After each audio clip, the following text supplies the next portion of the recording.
Entonces, debemos tener presente qué es lo que nosotros estamos haciendo en este capítulo 4, ¿cierto? Debemos tener presente que vamos a trabajar con las mismas condiciones, vamos a tener un sólido, o sí, un sólido que se va a interpretar como un medio continuo, tiene las características de un medio continuo, todas sus relaciones físicas se pueden representar a partir de funciones continuas, y esto hace que toda esta formulación pues sea mucho más fácil. ¿Listo? Adicional a esto, como nosotros ya nos estamos metiendo al tema de las deformaciones, entonces se agrega la condición de las deformaciones, que es que estamos trabajando en el campo de las pequeñas deformaciones. Entonces, entonces ¿eso qué significa? Que todas las magnitudes que nosotros vamos a manejar acá son cercanas al milímetro o inferiores al milímetro. O sea, pueden dar 1 milímetro, 30 milímetros, 0,5 milímetros, son valores supremamente pequeños. ¿Listo? En cuanto pues a cambios de longitudes. ¿Y qué más? Y adicionalmente, pues se agregan otras dos condiciones, pues que son propias de este capítulo, que son las condiciones de temperatura constante y de que de que el sólido no cambia, no hace intercambio de calor con el medio o con algún otro sólido. ¿Listo? Entonces, eso hay que tenerlo en cuenta, pues si bien nosotros no vemos termodinámica, esto es muy importante en el momento en que nosotros estamos hablando de sólidos, porque el hecho de que un cuerpo esté intercambiando calor con otro cuerpo hace que las condiciones, especialmente el punto de contacto, sean diferentes a las condiciones que tiene pues todo el cuerpo, ¿cierto? Eso se llaman condiciones de frontera, eso ya lo vamos a ver en el capítulo 5. Y pues no es lo mismo, pues digámoslo así, con el tema de la puerta, ¿cierto? Que la puerta cambia, sus condiciones cambian, su forma de responder cambia, dependiendo pues de la temperatura que tenga la puerta en el momento, ¿cierto? Es muy diferente que ustedes tengan una puerta metálica y que la puerta metálica ustedes la estén manejando, la estén manipulando a las 6 de la mañana, es muy diferente a que la estén manipulando a las 11 12 del día y que la puerta pues esté recibiendo directamente los rayos del sol, ¿cierto? Muy diferente el comportamiento. La puerta se va a dilatar seguramente, entonces eh, debemos tener presente eso, ¿listo? Entonces, continuando con, con el tema, eh, vamos a entrar hacia el capítulo, a la sección 4.4. La sección 4.4 es, bueno, ustedes vieron en la parte, en el capítulo 2 y en el capítulo 3 que las fórmulas para esfuerzos y deformaciones eran las mismas, ¿cierto? Ustedes vieron que, o eran muy similares, ¿cierto? Entonces que ahí aparecían que sigma n es igual a sigma x más sigma y sobre 2, cosenos teta, bueno, una fórmula ahí larga, ¿cierto? Y que tau n en función de teta era igual, bueno, a otra fórmula larga, ¿cierto? Lo mismo vieron con las deformaciones, ¿cierto? Entonces nosotros vamos a ver, bueno, que realmente cómo podemos relacionar las direcciones principales y las deformaciones principales, ¿cierto? Y los esfuerzos principales, cómo podemos relacionar pues esas tres cosas, ¿cierto? Entonces, nosotros debemos tener en cuenta que estamos trabajando con el medio continuo, es decir, que estamos trabajando con medios que son que se puede modelar a partir de una función ¿qué? Una función continua, que son medios isotrópicos son aquellos que tienen el mismo comportamiento en todas las direcciones. Uno cuando habla de medios isotrópicos, uno más bien a qué se está refiriendo, para ser más exacto. Para ser más exactos, uno habla por lo menos del módulo de elasticidad, básicamente, y del módulo de Young. Ve el módulo de Poisson. ¿Esto qué quiere decir? Que el módulo de elasticidad en todas las direcciones es igual a un único módulo. y que el módulo de Poisson es igual a un único módulo. Entonces, materiales isotrópicos, por ejemplo, el acero. El acero tiene el mismo módulo de Young en todas las direcciones y el módulo de Poisson en todas las direcciones. Medios o materiales anisotrópicos, que sería pues lo contrario, ¿cierto? Si yo tengo que isotrópico, vamos a rayarlo aquí.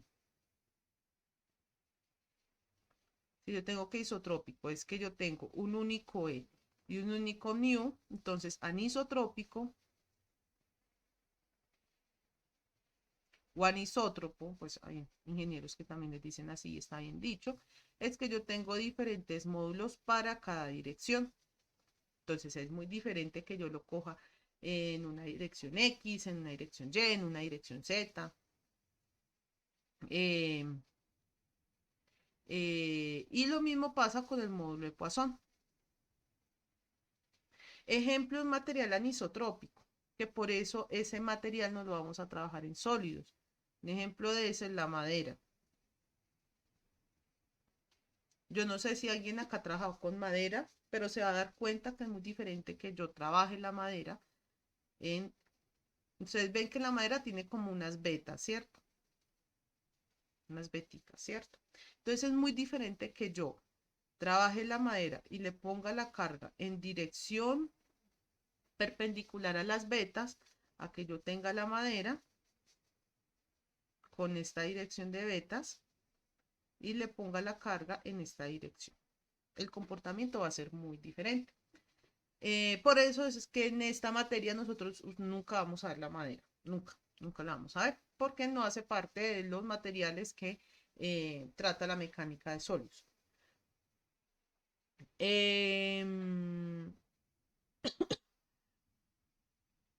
Eh, tenemos materiales que son isotrópicos, homogéneos y continuos, ¿cierto? Es decir, que no tienen discontinuidades, ¿cierto? Entonces, pues, recuerden que nosotros las deformaciones principales tienen unas direcciones asociadas, ¿cierto? Unas direcciones asociadas por estos ángulos de inclinación, ¿cierto? Y entonces, recuerden que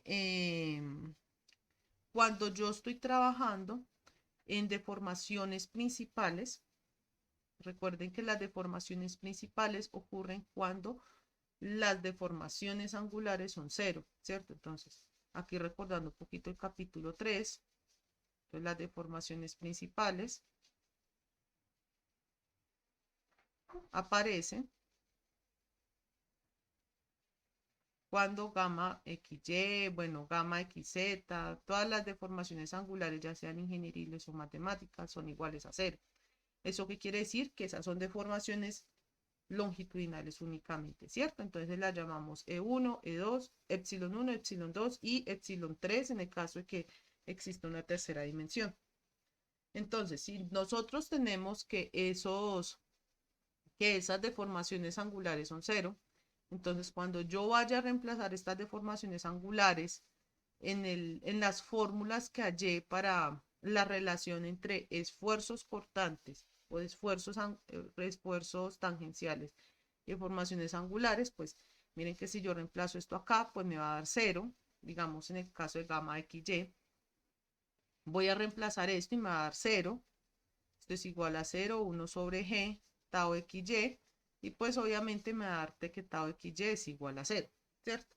Y tau xy es igual a 0 y lo mismo va a pasar con tau yz y lo mismo va a pasar con tau xz, ¿cierto? Entonces en este caso nos vamos a encontrar que cuando tenemos deformaciones principales, pues vamos a tener el caso de que nos vamos a encontrar con que los esfuerzos tangenciales pues también van a ser iguales a cero. ¿Y cuándo aparece el estado de que esfuerzos tangenciales son iguales a cero? Alguien que me cuente. O sea, ¿cuándo aparecen que nuestros esfuerzos son iguales a cero? Nuestros esfuerzos tangenciales.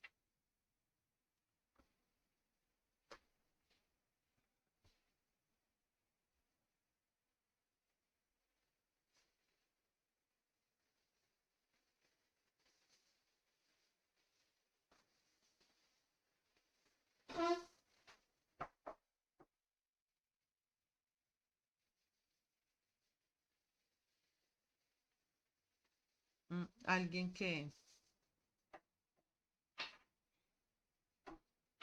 de pronto se acuerde, esto lo vimos en el capítulo 2.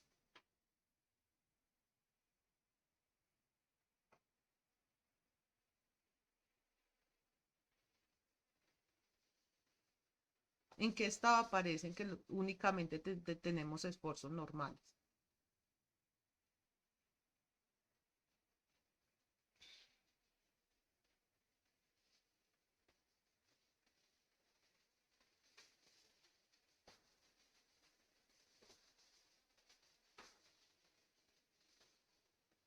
¿Alguien que me cuente?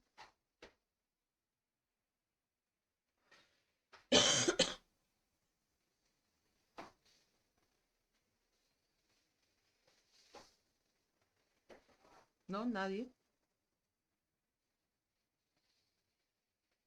Bueno, entonces eso aparece cuando nosotros tenemos esfuerzos principales. Acuérdense que en los esfuerzos principales únicamente tenemos esfuerzos normales, ¿cierto? Es decir, no existen esfuerzos tangenciales.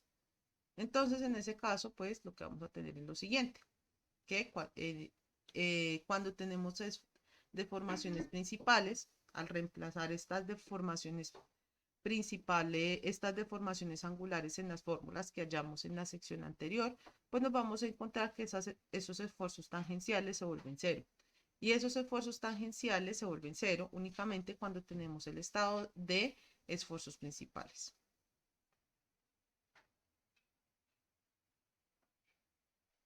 Es decir, que cuando nosotros tenemos deformaciones principales, estamos hallando indirectamente las direcciones de los esfuerzos principales.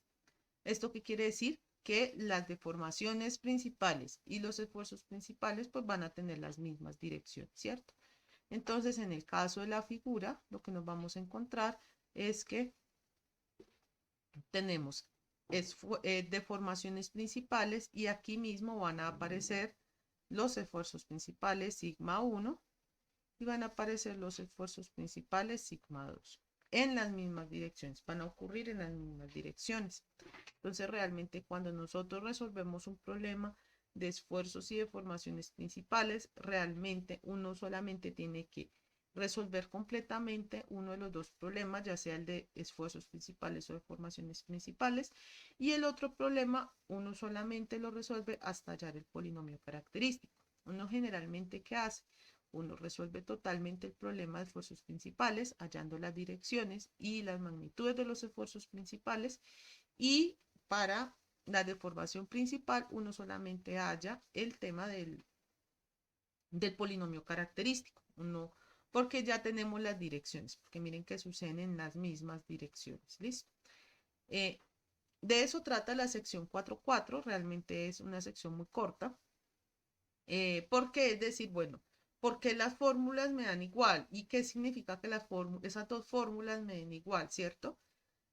Si bien esa pregunta creo que aparece en el capítulo 3, me parece que esta sección 4.4 le da una mejor respuesta a esta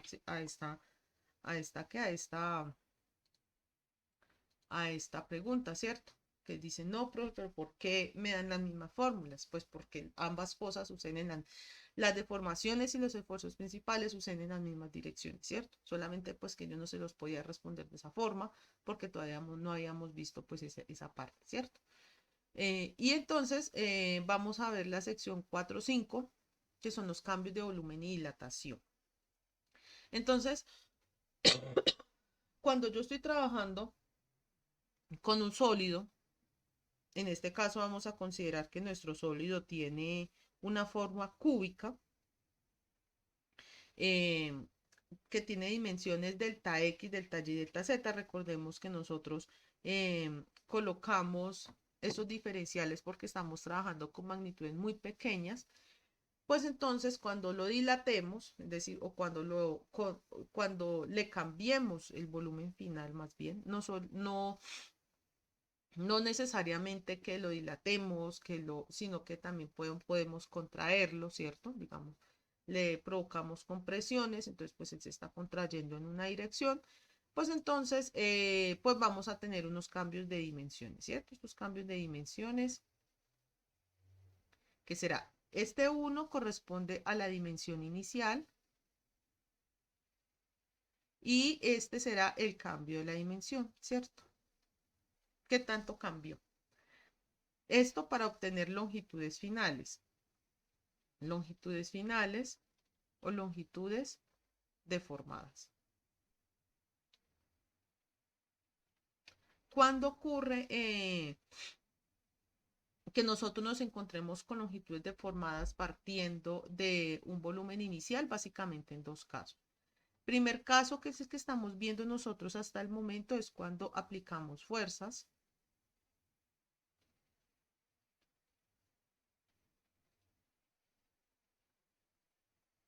Y número 2, cuando hacemos cambios de temperatura.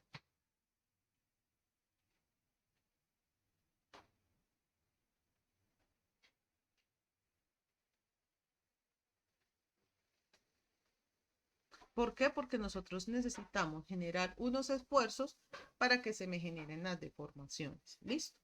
Entonces, aplicamos fuerza, pues eso es, lo hemos venido estudiando realmente en ingeniería civil desde que empezamos, prácticamente, ¿cierto? Prácticamente desde estática estamos viendo que si aplicamos una fuerza, posiblemente nuestro sólido sea deformado, ¿cierto? Eh, y número 2, que es el que pues, realmente casi no se toca, es el cuando nosotros hacemos cambios de temperatura.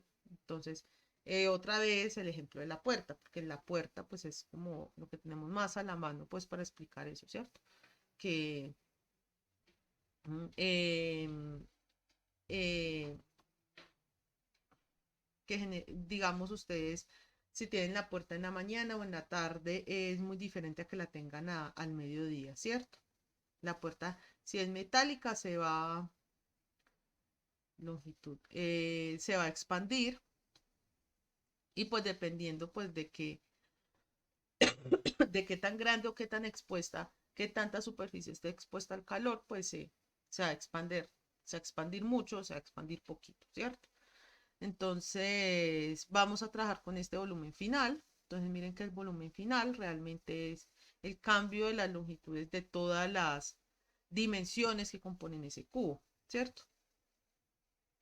Entonces, ¿qué pasa? Cuando yo tengo el volumen inicial, recuerden, como que estamos partiendo de un cubo, entonces ese volumen inicial, pues va a ser, el volumen inicial de ese cubo, pues va a ser el producto de todos sus lados, ¿cierto? Delta X, delta Y y delta Z. Y el volumen deformado, pues va a ser el producto de estos tres lados, ¿cierto? Que será 1 más epsilon X por delta X, bueno, la multiplicación de todos sus lados, ¿cierto? Pero ya deformados, cada uno de esos lados deformados. Aquí, pues el anterior sería 1 más epsilon X por dx, por 1 más epsilon Y por dy, por 1 más epsilon Z de Z, ¿cierto? Entonces, cuando nosotros queremos, bueno, saber cuál fue la relación de cambio de ese volumen, pues lo que nosotros hacemos, bueno, ¿qué tanto cambió ese volumen, cierto? Entonces, al volumen deformado, pues le quito el volumen inicial, ¿cierto? Y eso me va a dar ese delta, ese cambio de volumen, ¿cierto? Este es el cambio de volumen realmente. Entonces, ¿qué hago? Bueno, entonces resto esto. Entonces, al restarlo, recuerden que uno al expandir esto, pues, ¿qué me va a quedar? Esto me va a quedar de X, de Y, de Z, ¿cierto? Más empezar a multiplicar epsilon X por, bueno, quedaría epsilon X por dx, de Y, de Z, más epsilon Y por dx, de Y, de Z, más, etcétera, ¿cierto? Eso tiene que salir como seis términos ahí más o menos, ¿cierto? Entonces, al restar estos dos, miren que tienen estos dos elementos tienen en común este término. Por eso solo desarrollé pues como el principio. Solamente tienen en común este término. Y si a este volumen deformado le quito este, pues va a desaparecer este. Entonces por eso es que acá no aparece ese término de X, de Y, de Z.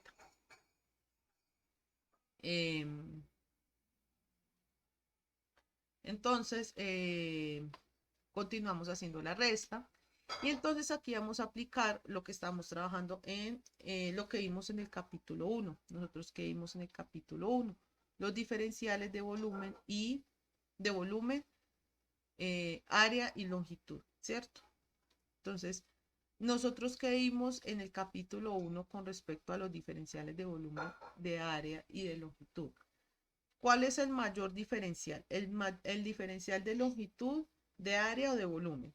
¿Cuál es el mayor entre esos tres?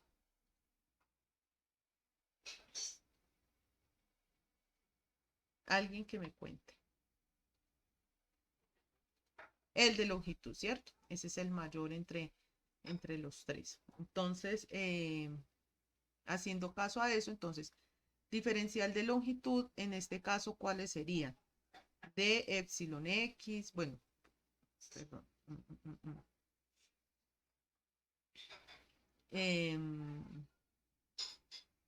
Ahí donde está el borrador, aquí. O los elementos más grandes serían epsilon x. Recuerden que estamos trabajando con estos valores son muy pequeñitos. Entonces pueden ser 0.1, 0.01, 0.03, incluso son hasta más pequeños que eso. Listo. Después le siguen los diferenciales de área, que estos elementos se pueden tratar como diferenciales. Entonces, epsilon xy, no, epsilon x por epsilon y, por epsilon y, epsilon x por epsilon z, epsilon x, no, epsilon y por epsilon z, etcétera, ¿cierto?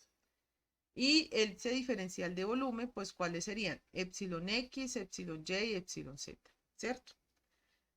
Ahora, esos valores son, digamos, el diferencial de volumen es mayor al diferencial de área o es mucho mayor al diferencial de área. ¿Es mayor o es mucho mayor?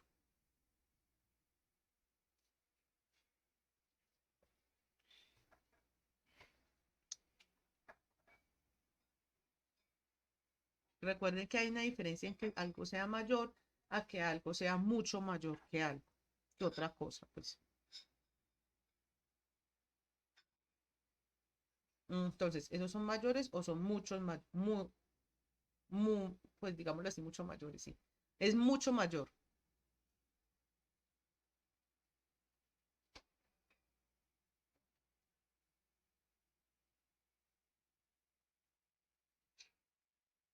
Es mucho mayor, ¿cierto? Entonces, como es mucho mayor, pues acuérdense que nosotros podemos aquí hacer ciertas simplificaciones, ¿cierto?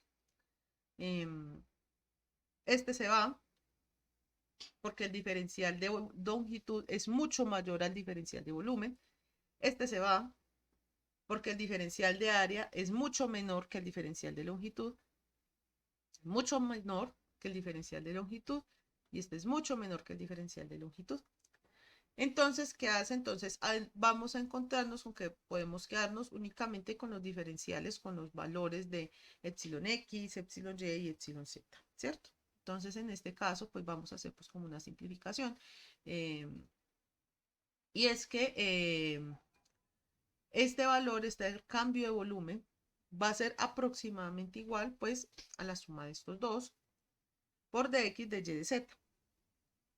Ahora, ¿qué es lo que representa pues toda esta multiplicación? Pues como estos bordecitos, ¿cierto? Entonces, que son importantes, sí, pero pues como estamos trabajando con volúmenes tan pequeños, entonces pues en el fondo pues no afectan mucho la formulación, ¿cierto? No afectan mucho el resultado. Entonces nos vamos a encontrar con una nueva definición que se llama la dilatación cúbica. Entonces el cambio de volumen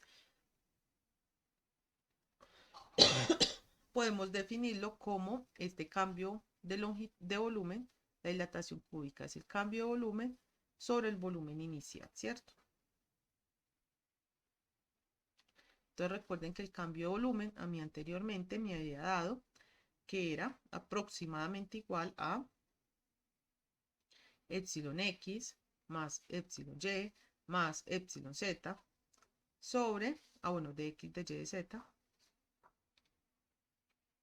sobre el volumen inicial, y el volumen inicial es de X, de Y, de Z. Simplifico. Esto me va a quedar igual a epsilon X más epsilon Y más epsilon Z. Ahora, que yo puedo calcular con solo esta definición, ¿dónde está el amarillito? Aquí. Con esta definición únicamente, es decir, usando todos los términos de este cambio de longitud, de ese X, Y, X, Z, bueno, epsilon X, epsilon Y, epsilon Z, que yo puedo usar toda la fórmula para hallar este cambio de volumen, sí, también lo puedo hacer, ¿cierto? No hay problema, porque realmente esto es un valor aproximado. Solamente que el resultado no va a variar mucho. Y ya más adelante en el capítulo 5 vamos a ver que todo esto que nosotros estamos viendo para un sólido lo vamos a poder representar de esta forma.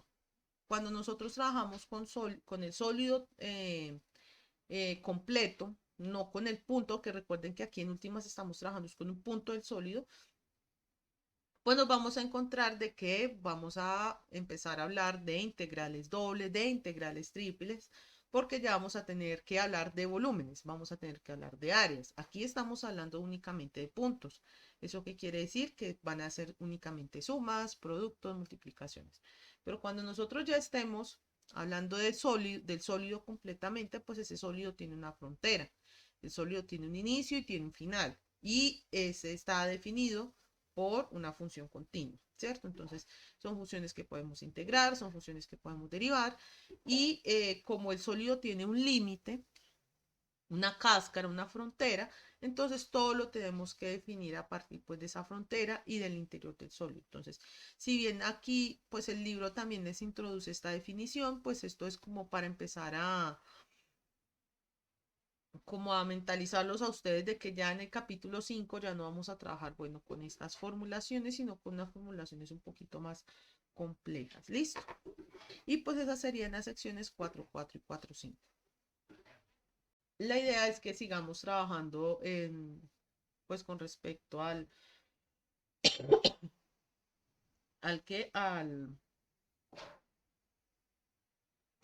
los temas de formaciones, y nos vamos a encontrar con el módulo de expansión volumétrica. Hay un caso que es muy especial y el cual veremos un ejemplo la próxima clase, y es el tema de esfuerzos hidrostáticos.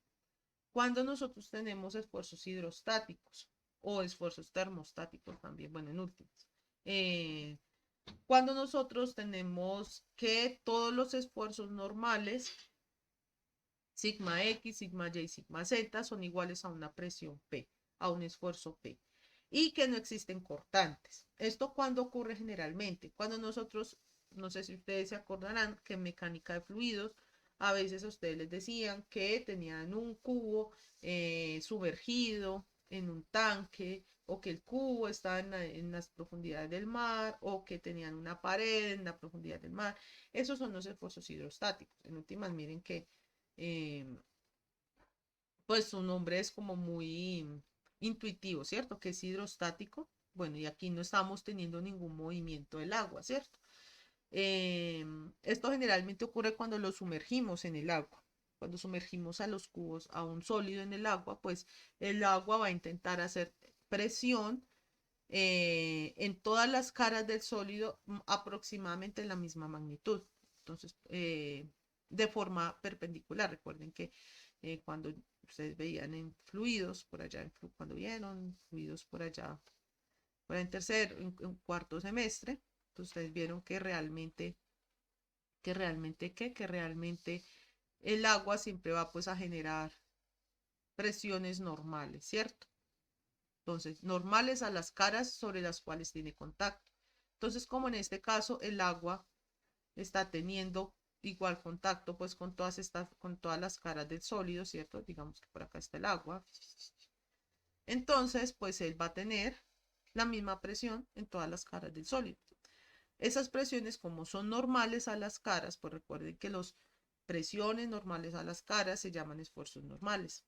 Entonces, todos los esfuerzos normales, sigma X, sigma Y, sigma Z, pues van a ser igual a una presión P.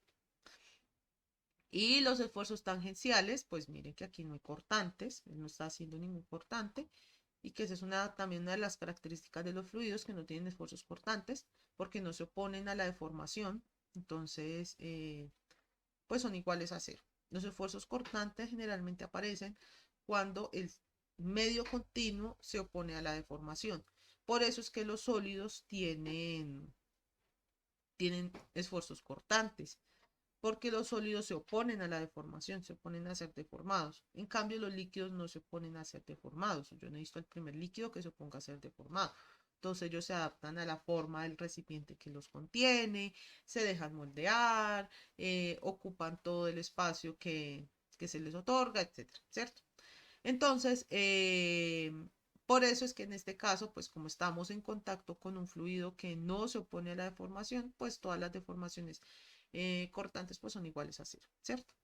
Entonces vamos a tener que únicamente, mire, como tenemos deformaciones cortantes, pues iguales a cero, pues básicamente vamos a tener que las deformaciones tangenciales o angulares más bien, las deformaciones angulares, pues van a ser también iguales a cero. Esto viene de la sección 4.3. La sección 4.3. Entonces únicamente vamos a tener deformaciones longitudinales y esas deformaciones longitudinales pues, van a estar dadas por esto. Recordemos cómo es, vamos a acordarnos cómo es la deformación longitudinal en X, por ejemplo, ¿cierto? Esto va a ser igual a 1 sobre E, que multiplica a sigma X menos nu por sigma Y más sigma Z, ¿cierto? Pero recordemos que sigma X es igual a sigma Y es igual a sigma Z, que es igual a P. Entonces, epsilon X es igual a 1 sobre E, que multiplica a, que multiplica a P, menos nu por sigma Y más sigma Z, pues será P más P, ¿cierto? Esto será epsilon X es igual a 1 sobre E de P menos 2 nu P, ¿cierto? P más P es 2P, y pues lo multiplico por nu, pues me da 2 nu P, ¿cierto? Saco factor común a P, entonces me quedaría epsilon X es igual a 1 sobre E, que multiplica a 1 menos 2 nu por P. ¿Listo? Y así es que sacamos esta fórmula. Y lo mismo les va a pasar con epsilon Y y con epsilon Z, ¿cierto? Entonces, reemplazando todos estos valores en la fórmula de dilatación cúbica, pues nos vamos a encontrar con que la dilatación cúbica es aproximadamente igual a ¿qué? A epsilon X más epsilon Y más epsilon Z. Pero epsilon X es igual a esta fórmula, ¿cierto? Epsilon Y es igual a esta fórmula. Y epsilon Z es igual a esta fórmula. ¿Eso qué quiere decir? Que tengo 3 veces la misma fórmula. O sea que basta con multiplicar por 3 esta formulita para hallar la dilatación cúbica. Entonces sería 3 sobre E y esta fórmula. Y entonces este 3 sobre E por tal, pues será 1 sobre K. Ya en unos segunditos vamos a ver qué es K por P. Y entonces, por lo tanto, para el caso estrictamente de los esfuerzos hidrostáticos, nos vamos a encontrar con que es igual a P sobre K. Listo. Ahora, ¿hay alguna duda hasta acá?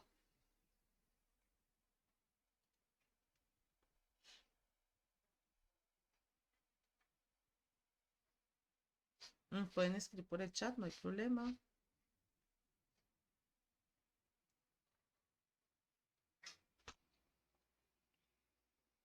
Listo, bueno, entonces vamos a continuar. Entonces, SK es igual, pues si yo tengo que acá 1 sobre K es esto,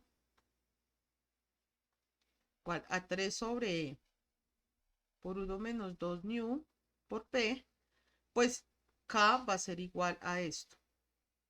Este pasa arriba, este pasa abajo, ¿cierto?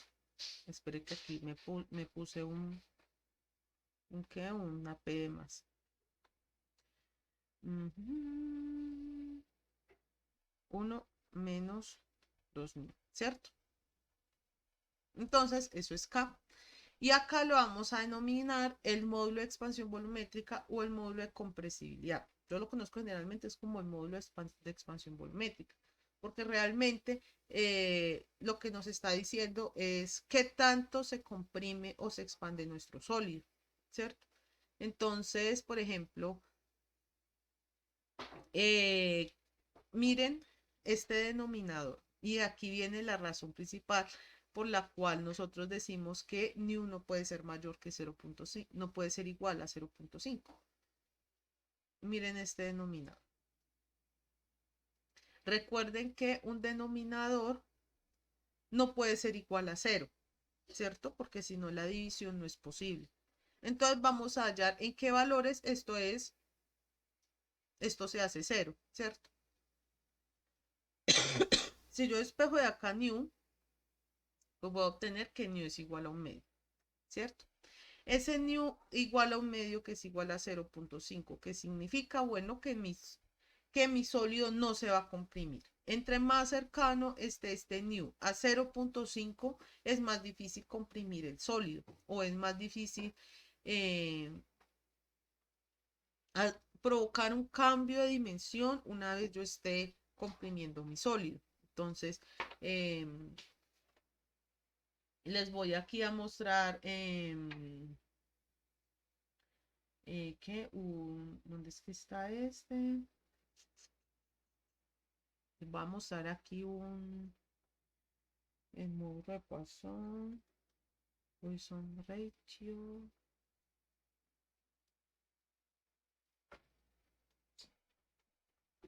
Aquí está la tablita.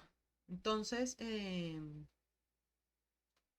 les voy a compartir pantalla mejor.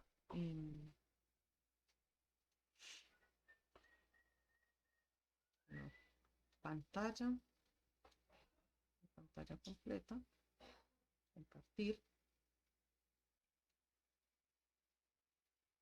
Entonces,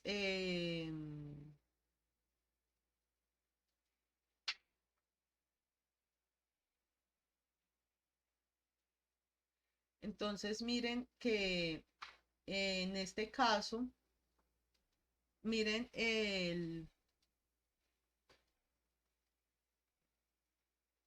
este rubber es el caucho. No, este es lo que nosotros conocemos como el caucho, pero como el de las llantas. Yo no sé si ustedes han intentado comprimir una llanta. Las llantas no se comprimen, ¿cierto? Eso es súper difícil de comprimir. Eh, miren, por ejemplo, la arcilla. La arcilla es un material que más o menos se deja moldear. Yo les empiezo a aplicar ¿qué? El esfuerzo, ¿cierto? Ustedes intentan moldear una arcilla y miren que pues es 0.3, más o menos se deja moldear, pero miren, por lo menos yo no sé si ustedes han intentado, han visto cómo es un lingote de oro o un pedazo de oro. El oro no se deja moldear fácilmente en estado sólido, obviamente en estado en fluido o estado fundido pues es diferente, pero en estado sólido pues difícilmente se va a dejar moldear, ¿cierto? Lo mismo el cobre, el aluminio. En cambio, por lo menos la arena sí se deja moldear, ¿cierto? La arena es más o menos, pues más o menos se deja moldear, etcétera, ¿cierto? Y pues ya los materiales epóxicos, bueno, que los materiales esos que son los augéticos, pues eso pues ya, digámoslo así, que es como otro cuento, ¿cierto? Ellos ya, digámoslo así, que se manejan pues por otro cuento. Entonces, en ese caso, pues nos vamos a encontrar que si bien nosotros pues manejamos ese concepto ¿en qué?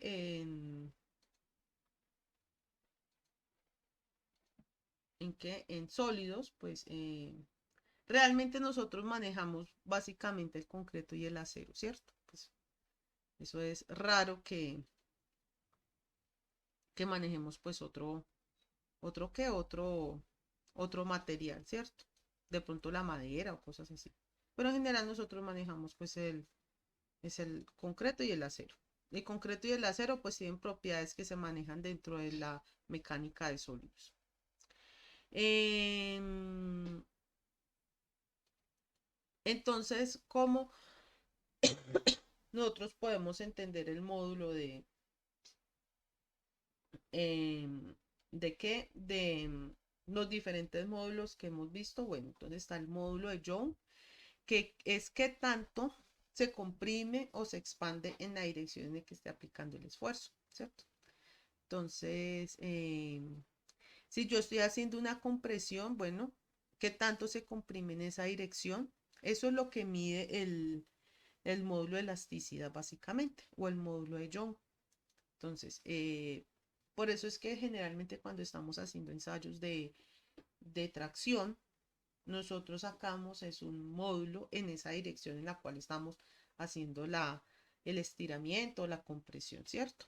Entonces, ven que las varillas, uno mide las deformaciones, uno mide las cargas que está aplicando, es en la dirección en que las está aplicando, ¿cierto? No en las otras direcciones.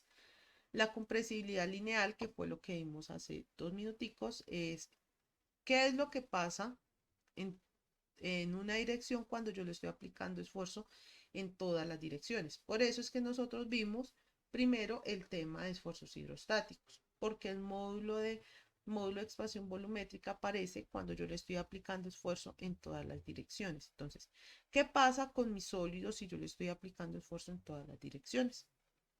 Se comprime, se expande, se queda quietico, no cambia de volumen, etc.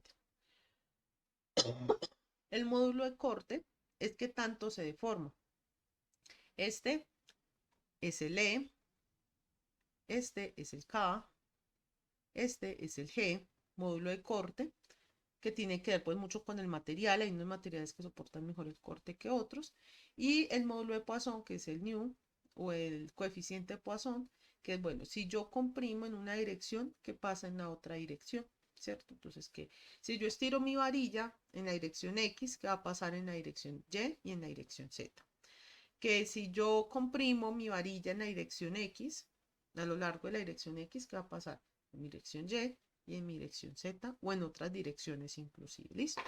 Entonces, eso es en resumen, pues todos los módulos que hemos visto hasta ahora. ¿Qué significan cada uno de esos módulos? Es muy bueno tener en cuenta esto porque ya para tensión y deformación plana, estos son los que más vamos a usar. ¿Listo?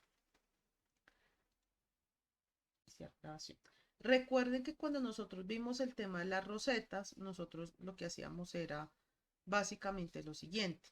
Recuerden que a nosotros las deformaciones que nos dan las rosetas son únicamente deformaciones longitudinales, ¿cierto?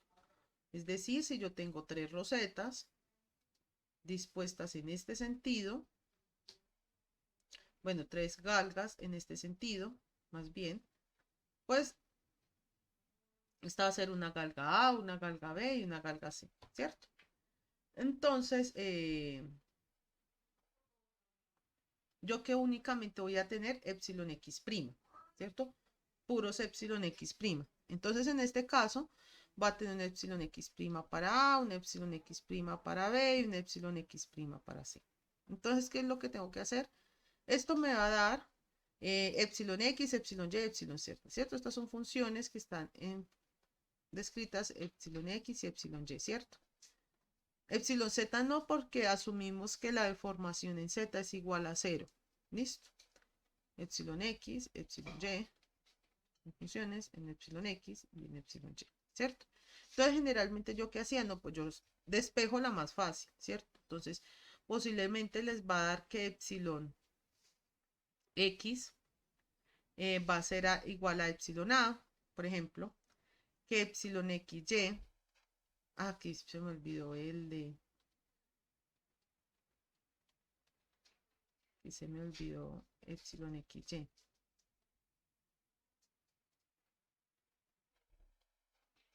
Y que epsilon es igual a epsilon b. Entonces, ¿ustedes qué hacen? En la tercera fórmula que les quedan, ustedes reemplazan todos estos términos. ¿A qué equivale epsilon x? A epsilon a. ¿A qué equivale epsilon y? A epsilon b. Entonces, ustedes reemplazan los valores de epsilon x y epsilon y o xy en la tercera fórmula o los que hayan podido hallar así en la tercera fórmula, y hallar a epsilon y en función de la lectura de las galgas. O sea, ¿cuál es el objetivo? Hallar todo esto, hallar a epsilon x, a epsilon y a epsilon xy en función de la lectura de las tres galgas. A veces va a ser un poco más fácil porque, digamos, las galgas están a 0 y 90 grados, entonces ahí es muy fácil. Y otras veces pues va a tocar hacer un poquito más de álgebra. En el caso de que nosotros tengamos tres galgas que están en direcciones que no son 0, 90, 180 grados, que posiblemente no vamos a tener ángulos que sean de 90 grados, que multiplicados por 2 pues sean 90 grados, 180 o 170, que ahí se eliminan los senos o los cosenos. Pero pues eso no es un problema, ¿cierto? Porque pues esos son solamente pues más, digámoslo así, más trabajo, más carpintería, más trabajo manual, pero realmente no constituye pues una mayor dificultad. ¿Listo? Esa sería pues como la solución que yo les daría en ese caso. O pueden también pues resolver pues toda el sistema de ecuaciones, porque aquí también les sale un sistema de ecuaciones. Pero pues si se pueden evitar resolver el sistema de ecuaciones, pues mucho mejor. Listo. Entonces, ¿hay alguna otra duda?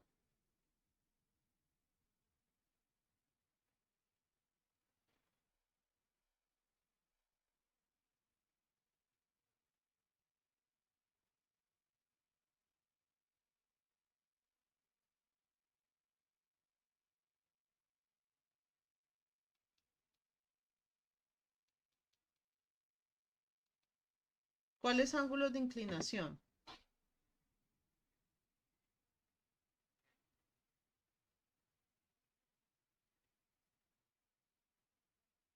Ah, no, en ese caso, ¿en qué direcciones se presentan? Bueno, es básicamente el problema de esfuerzos y deformaciones principales.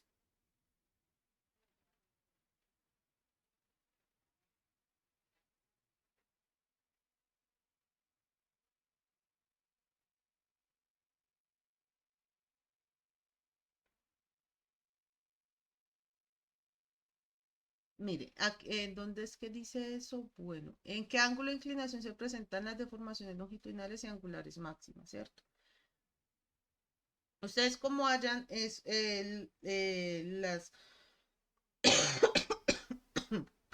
perdón, las deformaciones angulares máximas. Si ya tienen epsilon x, epsilon y gamma xy.